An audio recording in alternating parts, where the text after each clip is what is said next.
Hey Kim Tadia, it's good to see you again.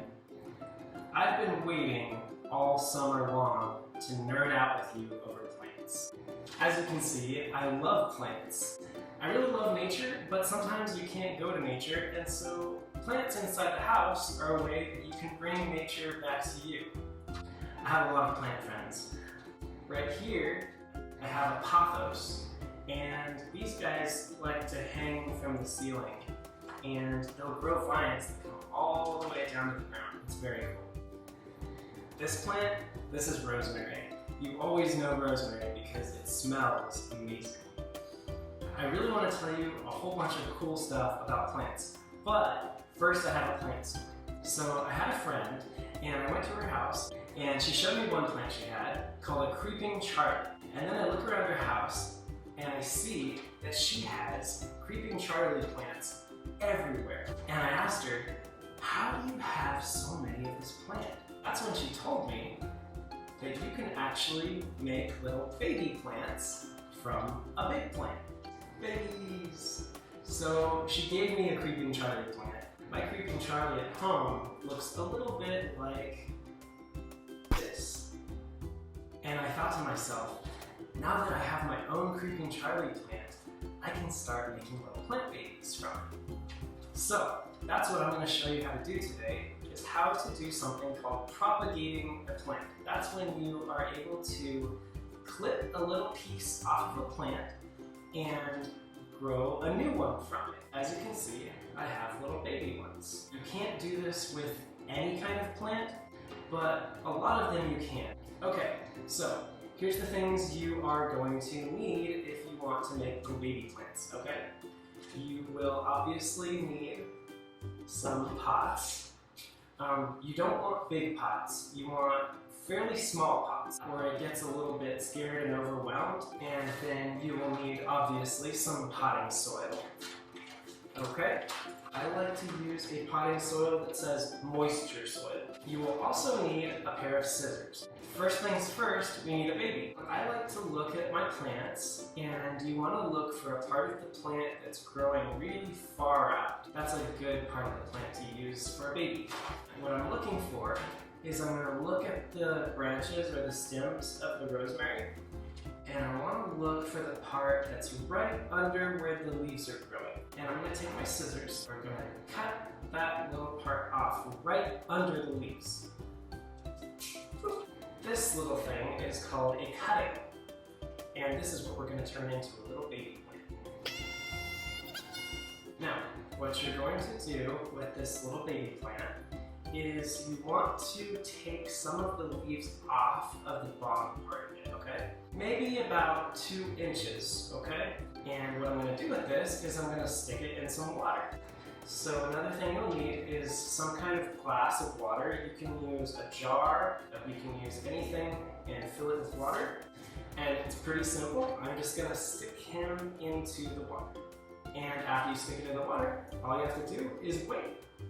Now, when you stick this little baby in water, what's going to happen, since it feels the water, you will see over time that slowly but surely, the little baby will start to grow little tiny roots. Now, this takes a little bit of time.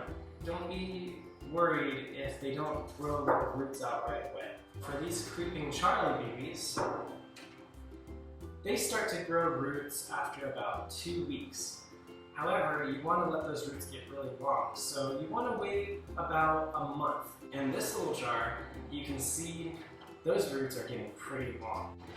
And so this little creeping Charlie baby is definitely ready for a pot. So, after your little clipping baby has sat in water for 2 weeks to a month, it's ready to put in a pot.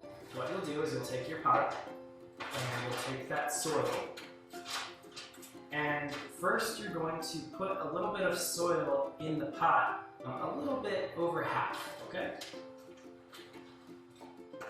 So, after you fill your little pot with soil, you're ready to put your little baby in there. And be very careful when you take it out of the water, okay? Because it's going to have a lot of roots. And what you're going to do is you want to take your fingers and kind of make a little hole for the baby.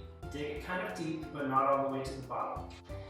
And when you put your little baby into the soil, you want to take the roots and just kind of spread them out a little bit, okay? So that way the roots can go all over the pot. Remember how we took the leaves off of 2 inches of that branch or that stem? So that part that has no leaves on it, you want to stick that part all the way into the soil, okay? Because that'll help make sure that the plant can stay sturdy. So after you put your plant in, you're going to use your hands to take more soil and put it around the plant. Also, you want to kind of pat this soil down a little bit, okay? You're eventually going to put a little bit more soil in there. Before you put more dirt in there, go ahead and water it a little bit, okay? After you wet the soil a little bit, you're going to go ahead and add a little bit more dirt just to make sure that those roots are really covered up. But make sure that you don't cover the plant with dirt, okay? And then you have to kind of use your hands to move the dirt around. Sometimes you have to stick your fingers in and just make sure you pull the leaves out of the dirt, okay? Plants definitely need the sunlight to grow. So when you put your plant in, just make sure that it can peek over the sides. See? You see peek. After you put the soil in, you want to kind of pat the soil down and push it in there. That way it's really solid and the plant won't fall out or have any problems. Okay, after the soil is all inside of your pot, you can add a little bit more water because you want the dirt to be really wet when you first plant your little baby. Little baby plants need lots of water just like humans. And there you go. That is how you plant a little baby plant into a pot. In the summertime, it gets very hot, and so you definitely want to give water to your little baby plant a little bit more often, okay? Usually, the way you can tell if you have to water a plant or not, just go ahead and feel the soil with your fingers. And if the soil is still wet, then the plant is doing okay and probably doesn't need more water. But if the soil feels really dry, then you should go ahead and water the plant. The reason I love these little plants called creeping Charlies is because they're very easy to take care of and they grow really fast. So before you know it, your creeping Charlie baby will become bigger and bigger, and then one day, when it gets big enough, you can clip off little babies from that plant and maybe even give them to your friends. I'll see you again soon, Camp Tadia. Thanks for letting me share a bunch of plant stuff with you, and I hope that you all try to make little baby plants at home. If you make a little baby plant, you should definitely send me pictures, okay? Bye for now, Camp Tadia. See you again soon.